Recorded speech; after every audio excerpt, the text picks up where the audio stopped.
circle back with this group in particular and to provide you an update around the Clinical Education Optimization Initiative. This is some work that we had undertaken last year and are continuing to move it forward. So wanted to share kind of the findings out of the review. Many of you participated in focus groups that informed the report, and wanted to share kind of where we're starting with in this work as well. So maybe before I do that, I'll just pause and introduce myself for those that I may not know. I'm Joanne McLaren. I'm the director in the office of our VP for Quality Research and the Chief Nursing and Allied Health Officer. And I'm also one of the strategy leads with our HHR Sustainability Initiative. And over the last couple of years have led the learning and career pathways and the models of care strategies. And clinical education review kind of sat under the learning and career pathways as one of the key activities that we've been sort of trying to advance with that work. And today I'm joining from the traditional territories of the Lekwungen speaking peoples, namely the Esquimalt and Songhees First Nations, on whose lands I'm quite grateful to live, work, and play. And if you want to, please take a moment to acknowledge where you're joining from in the chat box. As I said, I'll share my screen as we can sort of walk through. Oops. There we go. Okay, hopefully you're seeing those okay. Let me know if there's any problems. So far, Teams has been good to me today, so let's hope it continues. So just a little bit of background for those that may be new or unfamiliar with this work. This, as I mentioned, was one of the focuses when we were doing the initial work around the HHR Sustainability Initiative. We really started with sort of looking at what are those opportunities that we could pursue that would sort of in the more immediate term and then medium to longer term really impact our day-to-day work environments for clinical staff and folks in our organization. So part of that work, I led an engagement process to inform our opportunity assessment, which then led to the recommendations around which HHR strategies we focused on. One of the strong themes that emerged from those staff engagement sessions was around this opportunity to enhance our clinical educator roles, provide role clarity in the organization around the roles, and really support clinical educators in their roles, including their development as well. So that became sort of one of the focuses under, as I mentioned, the learning and career pathway strategy initially. And so last year we undertook a review that kind of got launched last September and wrapped up around March of 2023, really to explore opportunities to optimize and support our clinical educators. And then when we were standing up this work, there was a further request from our executive sponsors to add an additional focus around advanced practice roles, in particular, looking at our clinical nurse specialist roles and the equivalency in our allied health. Some of the deliverables around the work was to reach a better understanding about our clinical educator roles, our current state, and then looking at kind of our future state, as well as clinical education models that would help us advance our education in the organization. Another deliverable was around recommendations regarding our clinical education infrastructure. So what are those supportive structures and reporting relationships that set us up for success? As well as identification of education opportunities for clinical educators. So looking at educator competencies to help people advance from clinician into this new role. As well, we added in the deliverables around reviewing our clinical nurse specialist roles as they pertain to clinical education and making recommendations regarding CNS and allied health advanced practice roles, infrastructure, and reporting relationships. So that kind of set out the focus, pretty tall order, but we were trying to take it as broad as we could to be inclusive, but also not to limit kind of what we were focusing on. So as part of the methodology, we did strike up initially a steering committee, and it was comprised of a very diverse group of individuals from leadership roles as well as interest partners across the island. So we had direct care staff, we had clinical educators, managers, directors, executive directors on our committee. We had folks from different program areas across the island, from long-term care to North Vancouver Island to acute care. We had corporate partners in there with professional practice and clicks and quality, for example. And we also had a post-secondary partner on our committee. And really that group helped shepherd this work forward. It was always a group we came back to as we continued to gather and compile data and information, and also helped to inform the recommendations and provide feedback before we landed on our final report. Some of the data and literature we reviewed, a lot of staffing demographics data, looking at how many educators we had in the organization, looking at our total staffing demographic and the age of and experience of our staff.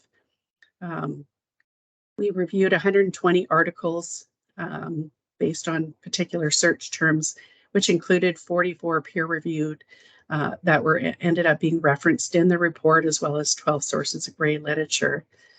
The data was really interesting to us, and I can talk a little bit more about that when we get into the findings. But the jurisdictional scan, we did reach out to each of the health authorities across BC and had conversations with folks in their education departments to really understand their structure and roles, etc. We also met with other health regions, including Alberta, Manitoba, Ontario, Nova Scotia.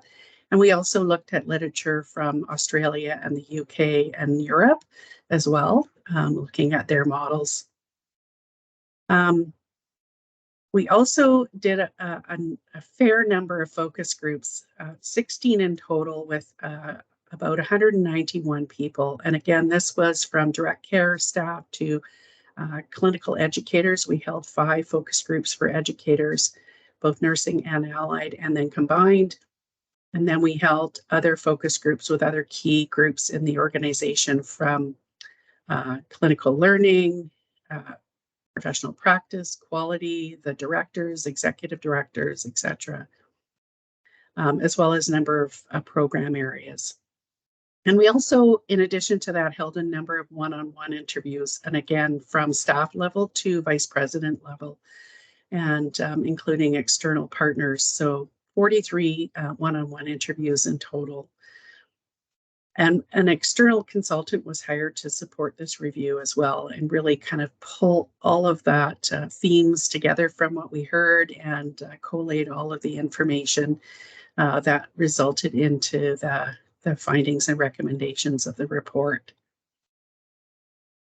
So I'll just launch into some of the findings that were particularly resounding in the literature, but also emerged as themes in many of the conversations that we held as well, and probably won't be a big surprise to many of you, just in terms of what we did here. One of the biggest ones was around this notion of an experience complexity gap.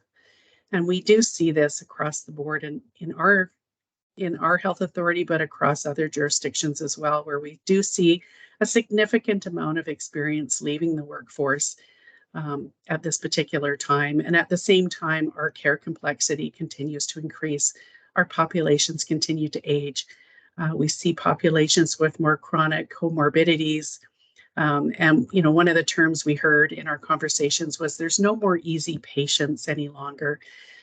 So making the transition from student or new graduate or someone moving from one area to another a bit more challenging for people to sort of feel supported. And, you know, we've lost a lot of that collective knowledge that's been held in people's heads and not necessarily in standard operating procedures or clinical policies and guidelines. So people do feel disadvantaged by that in the workplace.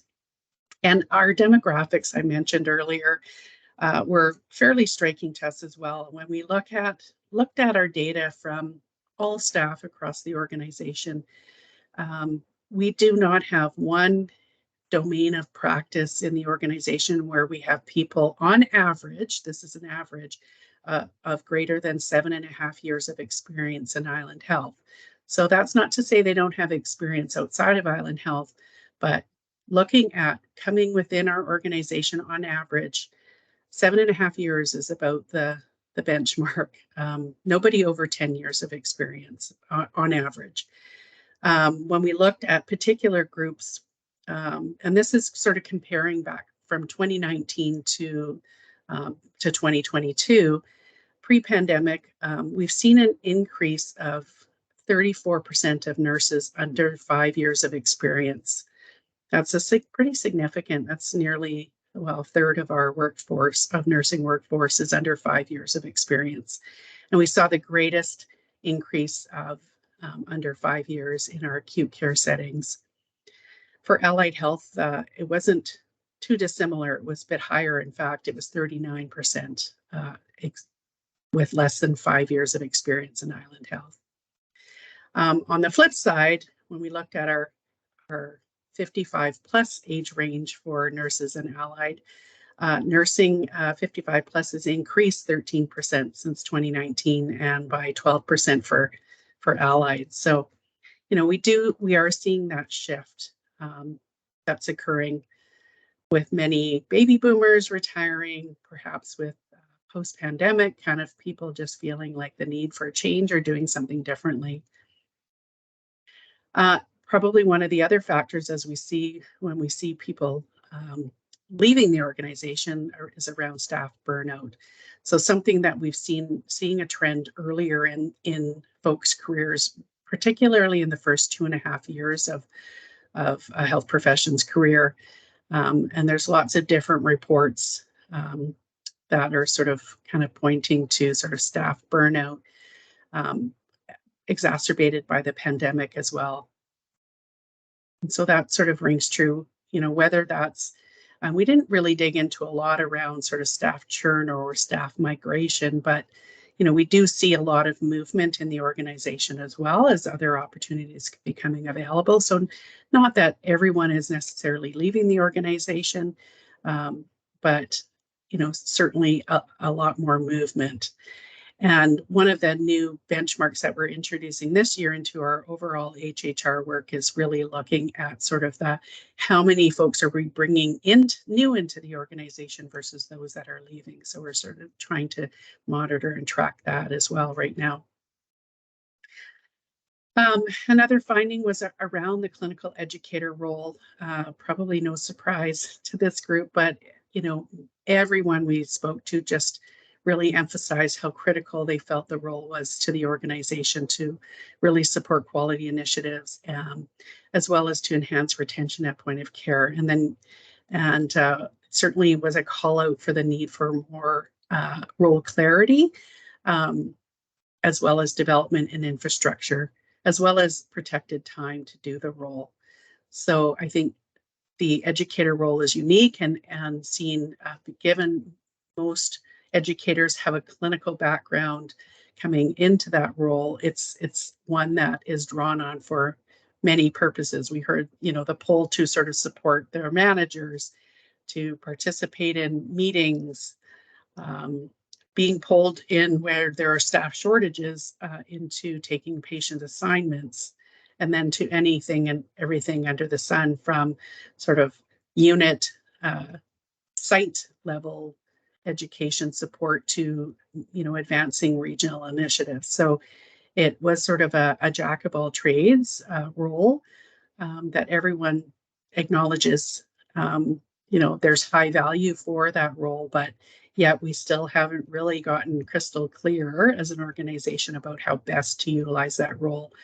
And particularly, I'd say around the protected time piece, and that does show up in our report as well, and how crucial it is to have our educators be educating and supporting our people, and how critical right now that in particular is, as we want to retain every staff person that we can. And that the way to do that is for those staff to feel the support wrapped around them.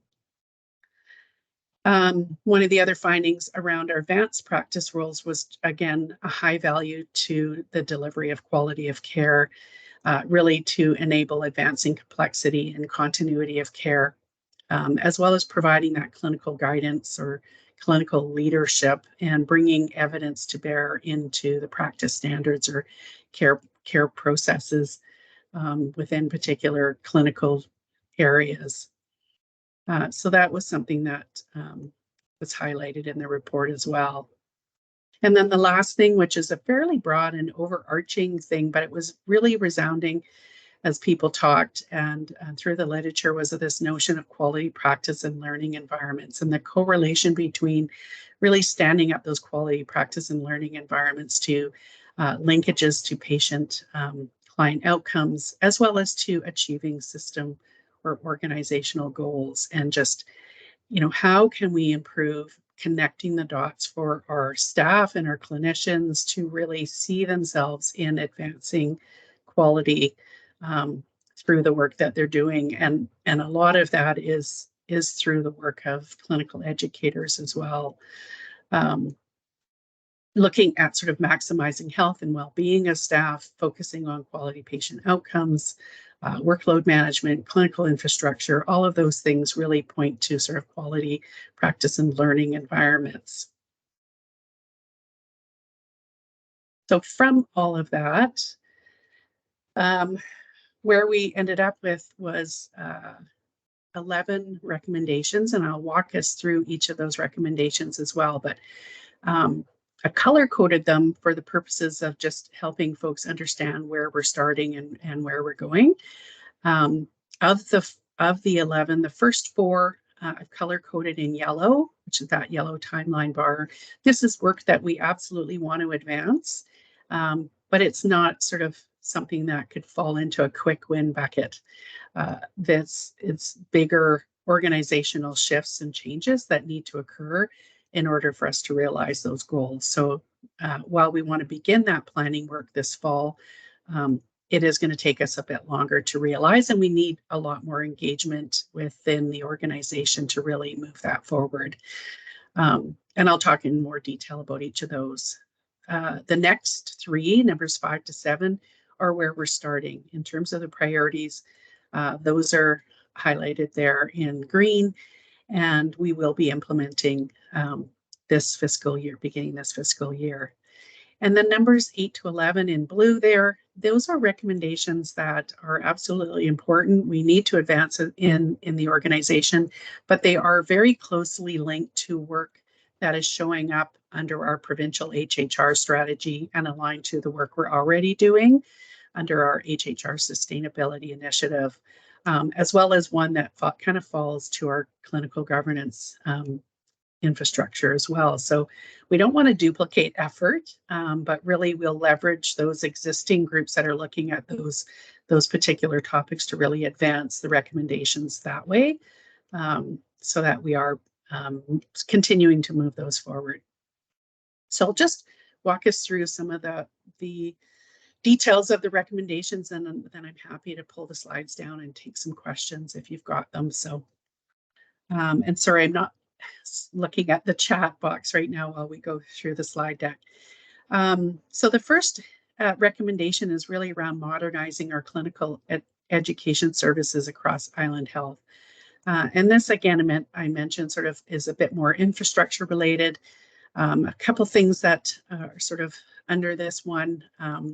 As you recall, earlier this year, Kathy McNeil made some announcements around a bit of portfolio realignment. And this was one of the recommendations in the report, was having the clinical education and knowledge services team clinical learning and knowledge services team reporting under the VP and Chief Nursing and Allied Health Officer, really to align professional practice with quality. just that linkage with clinical practice and learning needs, standards, credentials, and quality practice environment. So that shift has occurred. The CLICS team now does report under Krista Allen versus Jamie Brayman. And then further to that recommendation was really standing up a clinical education arm under CLICS and creating a regional education strategy for the organization. So currently, we do not have an organizational education strategy that really aligns and pulls together and knits everything nicely.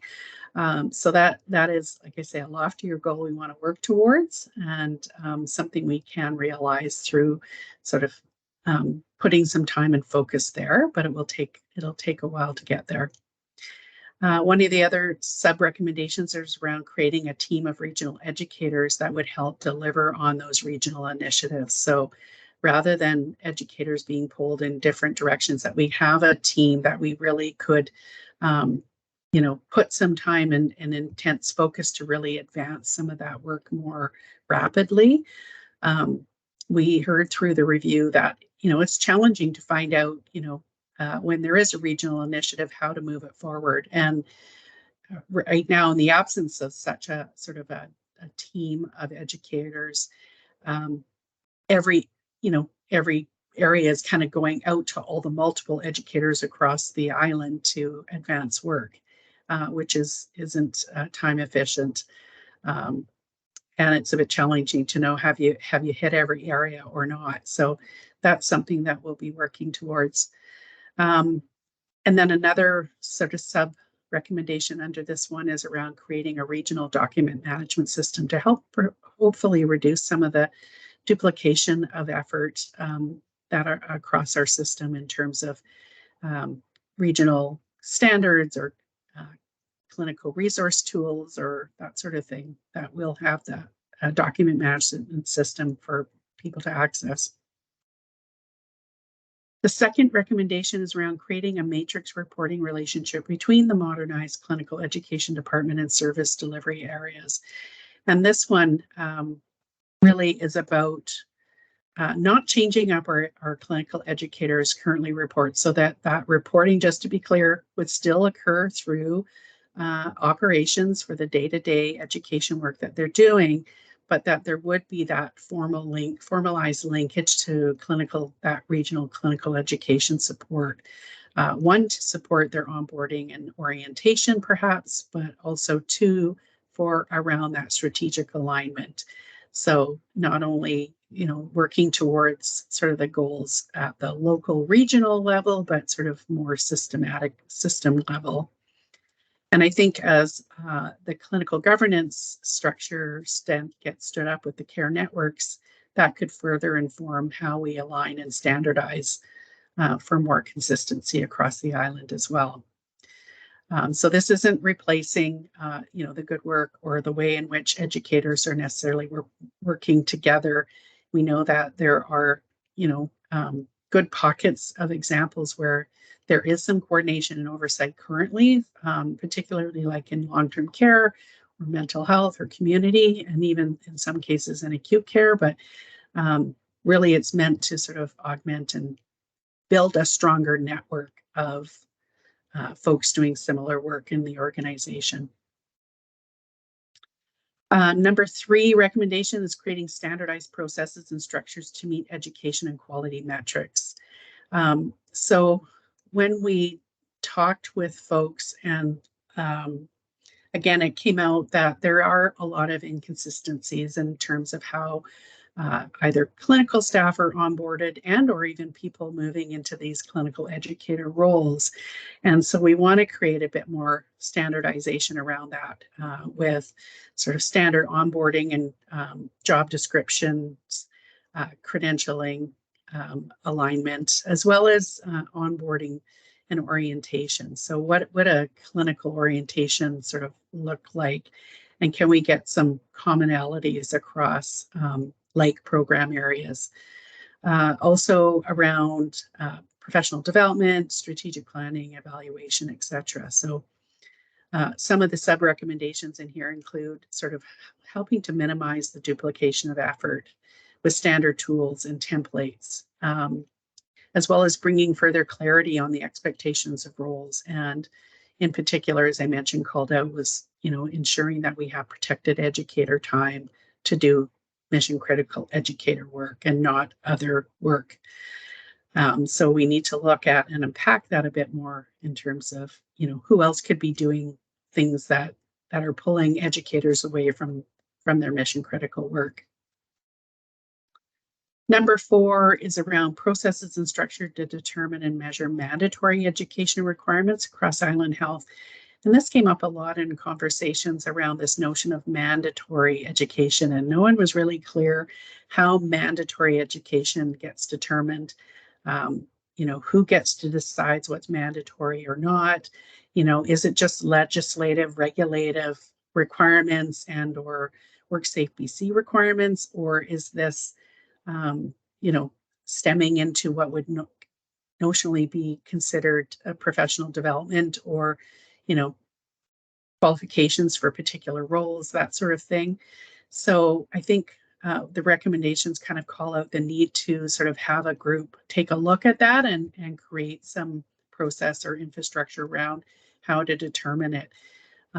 By saying everything is mandatory or putting everything on a list to say that an individual must complete all this required learning sets the organization up for risk, particularly if we're not able to achieve that in having those individuals complete all that learning. So I think we do need to have a standard around mandatory learning or mandatory education. So those are the 4 that, like I say, we'll begin some planning work around, but will take us longer to realize. They're not falling off the radar, just we wanted to start with some work that we knew we could advance more quickly. And those being the next items here. So number 5 is around establishing an educator development strategy. So we have assembled a work team that's being led by the Clinical Learning and Knowledge Services team. Erin Bergen, the director, and Candace Chapman, the manager, and their teams are looking at putting together some options and recommendations for a path forward around this. So looking at, existing pathways that exist in, more formal education settings like our post-secondaries, but also looking at work that other health authorities are utilizing, particularly the Lower Mainland that use the in-house educator pathway program. And then Northern Health has an educator program, etc. So we're hoping to pull all of that information into a recommendations report for our executive, and that will go forward. And then from there, we'll determine the next steps in terms of either development or adoption of a particular pathway and implementation planning around that before fiscal year end. So that's quite exciting, and it's nice to see that coming to fruition. I think the CLICS team has done an amazing job of trying to continue this idea of a community of practice around the educators and supporting these learning bursts and other activities. But this now really kind of gets at, how are we actually setting people up to be successful in the roles they're hired to do? So I'm quite excited about that one.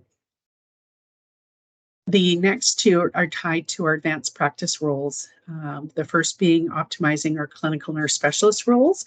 And then as part of a phase 2, we'll be looking at allied health advanced practice roles.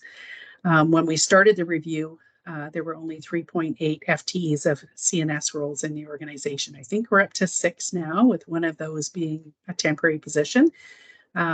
So some of that work really will be looking at the qualifications for the role and the infrastructure to support them and their development, as well as sort of ongoing building that community of practice and thinking about how they will align with our new clinical governance structure in supporting of the care networks that are being stood up as well. So really trying to create those linkages and connections so that we don't have duplication of effort and people going off and doing different focused work than maybe what strategic priorities or the care network priorities are. So really looking for as much alignment as we can to help minimize sort of the workload impact on people. The second one there is around establishing a clear matrix reporting relationship between service delivery areas and advanced practice and professional practice. So that's just really being similar to kind of the educator recommendation for that matrix. This one is really, again, that the individuals working within operations, but has that clear linkage with professional practice around sort of the professional practice aspect and academic sort of aspect of their roles, and really creating that linkage there. So that work is underway. Similarly, the focus has initially been on reviewing and updating the existing job description for CNS roles, and trying to move that forward. And then as well, looking at some of that sort of infrastructure pieces to support the roles. And then we've also received some funding support to hire some additional positions in the organization. So we'll be moving forward with that soon as well.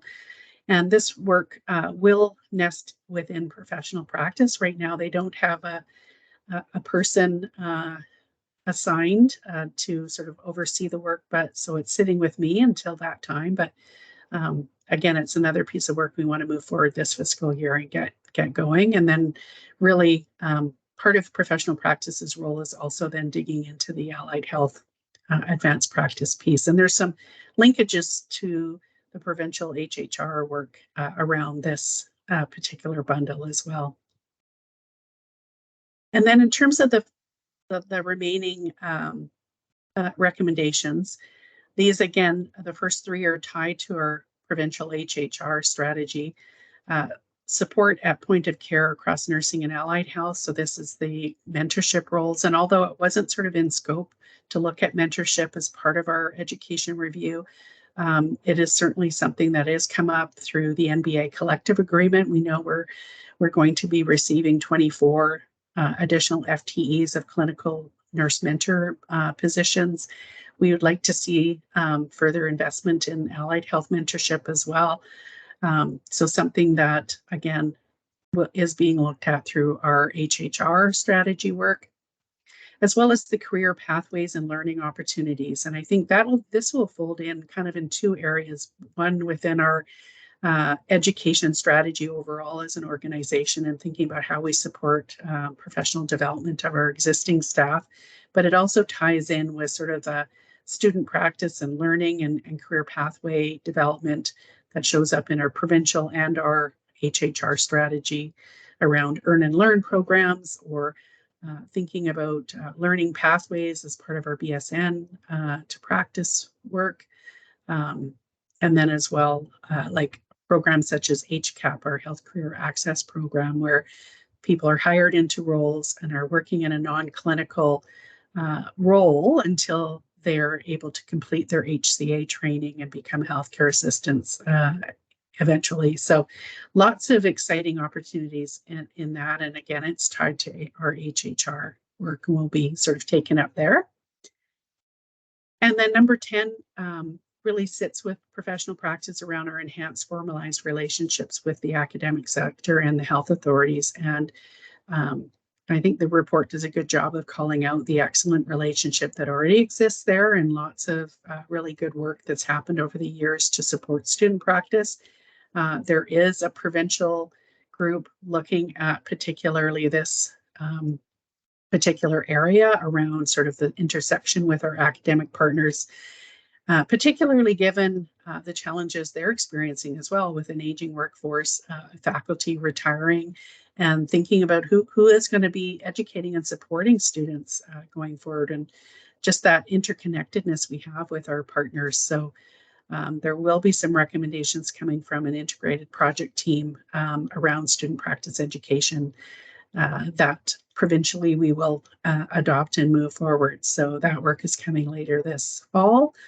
We'll hear more about that. And then finally, the last one there around quality practice and learning environments. This one really does tie to that overall kind of goal of our clinical governance improvement initiative. And really, what does it mean to stand up really quality practice and learning? And it'll tie in with our education strategy and some of the work we have underway to really support clinical practice in the new clinical governance structure. So stay tuned for more on that. And so in terms of where we're at, like I say, we're prioritizing the educator development and CNS roles this fiscal year. We've begun some project team meetings with sort of a core group, and we'll likely expand to include others as that work progresses. We have sort of project charters and work plans that we follow a particular template under our HHR strategy. So those are in the works.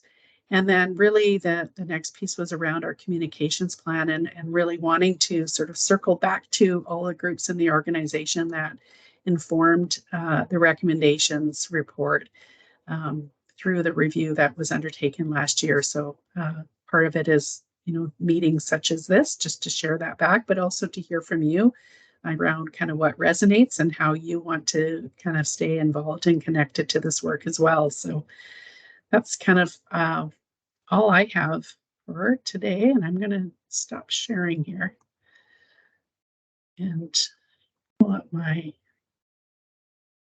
here. So I can go to the chat box, but I can also see if anyone's got any questions for me at the same time. So please let me know if you've got some questions, comments.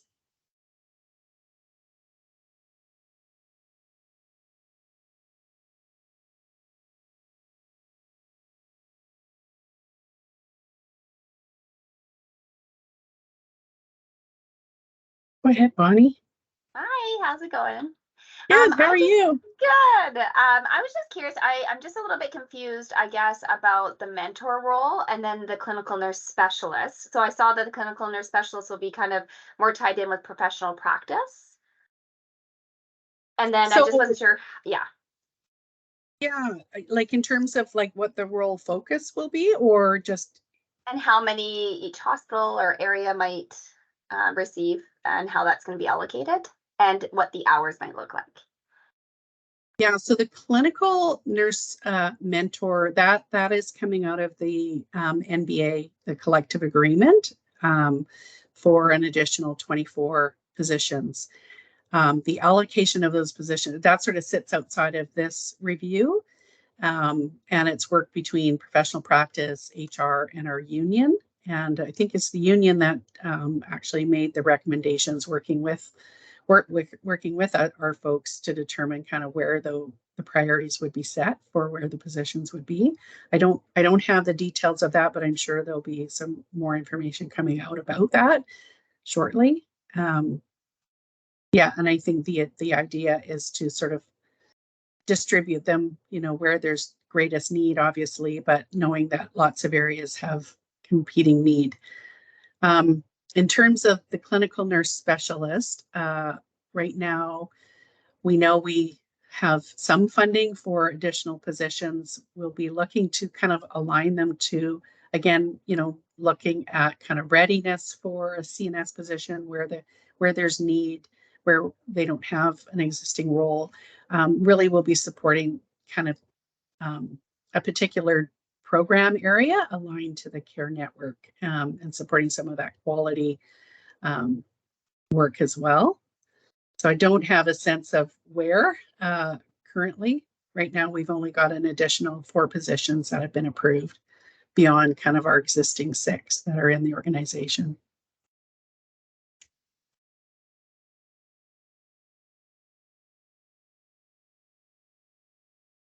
Any other questions? Comments? There's one in the chat from Madeline. Oh, hey. Oh, I don't see it. She's asking, do you know what programs have or are creating a clinical nurse specialist position? I don't have the list on me currently. I know we have CNS roles in seniors, in long-term care, in mental health, in emergency, and I think that's it right now. And then to be determined for the net new positions. part of it will be looking at, where we have qualified applicants and interest, as well as where we have readiness from a program perspective for a CNS role.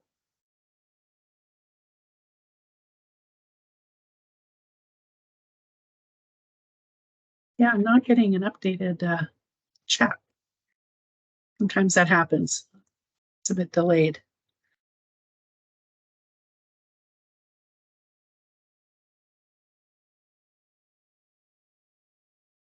Any other comments or questions? Certainly, if you think of anything afterwards, feel free to reach out and shoot me an email, or if it's about the educator pathway, you can reach out to Candace. I hope that's okay, Candace. All